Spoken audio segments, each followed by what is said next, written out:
ہائے ہائے ہائے، یا حسرتن علی العباد ما یاتیہم من رسول الا کانوا بہ یستہزئون۔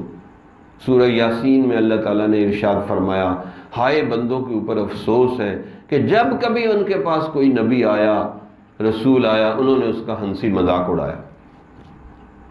آج نبوت تو ختم ہوگی، ان کے وارث علماء ہیں، ان کا مذاق اڑا رہے ہیں، داڑھی والوں کا مذاق اڑا رہے ہیں، پگڑی والوں کا مذاق اڑا رہے ہیں، ان کی باتوں کا، حتیٰ کہ یہ الزام لگاتے ہیں او چھوڑو ہم مولویوں کی باتیں نہیں سنتے۔ اب وہ قرآن سنا رہے ہیں، وہ قرآن کو مولویوں کی باتیں کہہ رہے ہیں۔ کتنی بڑا الزام لگا رہے ہیں، اس کا جواب دینا پڑے گا اللہ کو۔ بھائی وہ قرآن کی آیات سنا رہے ہیں، آپ کہہ رہے ہیں مولویوں کی باتیں۔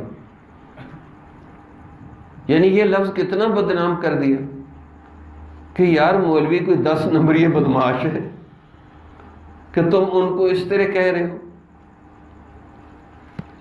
جمال الوجود بذكر الإله وتصفو الحياة